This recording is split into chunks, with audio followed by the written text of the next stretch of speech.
artistauditions.com. You are checking out TAP 2018. A lot of artists coming through here, man. We understanding they grind. They understanding that networking and being out here is definitely part of the game. And Bailey understands that. Yes, good, sir. Man. You also understand what it is to have a presence. You know what I'm saying? Like when you walk in the room, you want to garner some of that attention. You know what I mean? Sir. You're one of the few artists who come in here that look like, you know what I mean? You look like something, man. Hey man, you gotta, you know what I'm saying? If you want that, you want that bag, you gotta make sure that you walking like you got that bag. You feel me? So I've walked in a ton of buildings I wasn't supposed to be in just because I look like I was supposed to be there. you know what I mean? You gotta treat yourself, man. Absolutely. Yes, Where you sir. from, homie? I was born in Queens. Okay. I was raised in Atlanta. Okay. You know what I'm saying? North side that way, where Migos from. No doubt. Yeah. No doubt. Talk to me about your music real quick, man. What's your sound? Oh shit, man. I make hype conscious. Hype conscious. Yeah. So it's pretty much just like, you know what I'm saying? We get turned up, but I'm Right. giving you brain food at the same time. Wow. Yeah, bro. That's the best of both, right? Yes, sir. I believe KRS called it edutainment at one point. You know what I mean? Like That's it's hot. entertaining, but it's educational. You know what I Yeah. mean? So Okay, you giving them a turn up, but you still giving them some knowledge as well. How did you develop that sound, that style? Well, honestly, man, I was listening to a lot of J. Cole. J. Cole was a big impact, you know what I'm saying? And it just was like, you know, I just always had this higher thought of life. So in order for me to keep that thought and to be able to spread that, I had to keep myself attached. And only to keep myself attached, I got to make sure I'm making the right type of music. It ain't just the music that's going to please to their ears. I got to do that and do extra. So No doubt. I work hard, you know what I'm saying? No doubt. Do you feel like regional success is relative, or where you from? Because you said you was born in Queens? Yeah, born in Queens. But moved out to Atlanta. You know what I'm saying? And especially right now, you know, there's a lot of back and forth conversation about the North and New York and the South running rap and shit like that. How does that play into what you do? And do you feel like it matters what region you from or rep? Oh, man, it definitely plays into a lot because I found myself in a lot of scenarios, like, for instance, in New York, you know what I'm saying? I'm also managed by Shampoo. I don't know if you know who that is. Yeah, no. It's with Def Jam. Yeah, you know what I'm absolutely. saying? It's very effective because I have the culture vibes to where I'm able to accept, even if you are another artist. In New York, it's kind of hard. You know, a lot of people are, like, against each other.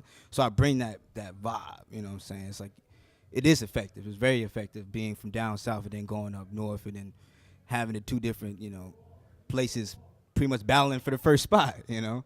Absolutely. How do you get your music out to the people? Like, what are some of the ways that you've been found that you found that you could establish a fan base? Oh, okay. Well, of course, social media. And I do, like, websites. Then I also go to, I throw my own venue events, you know. Yeah, man, actually, I have a lot of outlets. A lot of outlets are just falling out the sky. But how do you get to people, right? Because, I mean, I like everybody's on social media, right? Is a motherfucker with 1 million followers, is a motherfucker with one follower. How do you reel the people in? Well, okay, well, what I do, Mm-hmm. I'm one of those type of people that you'll never forget. So I just literally reach out to my fans. My people, those are real people. Mm-hmm. It ain't paid for. It is real. You know what I'm saying?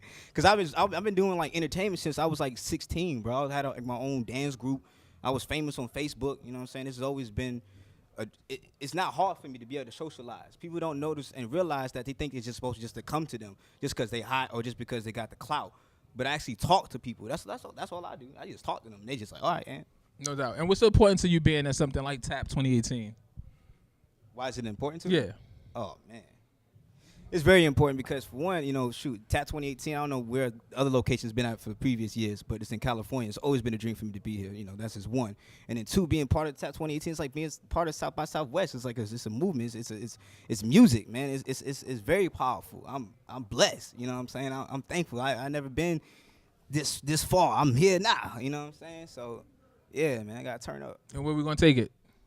Oh, what? We gonna take it? I like that energy. Where we I like gonna that take it? motherfucking energy. Oh, come on, G. I was born for this shit, man. I'm finna kill that stage, bro. I see you. Talk to me about what projects is out there right now. Where can the people hear something? Okay, Go Get Help. That's out right now. SoundCloud, iTunes, Amazon, Google, Spotify, Tidal. Yeah, let me see that. I got this. You motherfuckers know where to get music from. Why go get help? What's the title about? Go Get Help? Why Go Get Help? Because everybody needs some fucking help, man. That's why. I'm going to start repeating my questions with that same energy. Your name is what? Kevin? Nigga, like with a K? Go Get Help. Why Go Get Help? Talk to me. Well, look. It's Go Get Help because you look at the cover art, you know, me looking down at the money, you know, they say money's like the root of all evil.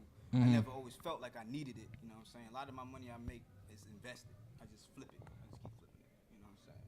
And then just like the Dukes hat, when I was in school, I got left back, like second grade for just being too artistic. I was still writing with a crayon.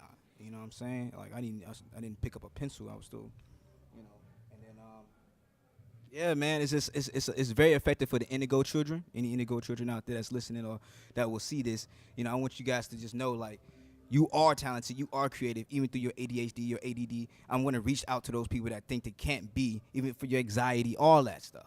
You just use what you have and go with that shit, man, for real. No doubt. Mental health is something that we don't talk about a lot in our communities and music, man. If you could share just something with the people, you know what I'm saying, that might be going through something and might not feel like they have a representation or outlet, what would you say? Well, I'm definitely your representation. And Bailey represents the people, and he represents mental. Something very deep I'll share to my fans, my supporters, and my new fans. When I was graduating high school, my mom went through a mental situation where she tried to kill me. Wow. And my father wasn't home at the time. He was working. I had a little sister. She was only two little brothers, you know what I'm saying? And then I had to calm my mom down. She walked towards me with a knife, you know what I'm saying? I always had to get my own shit. So I didn't have my phone. I had to ask her for her phone. When she came to bring me her phone, she came with a knife too. Wow. And I had to try to tell her to step outside.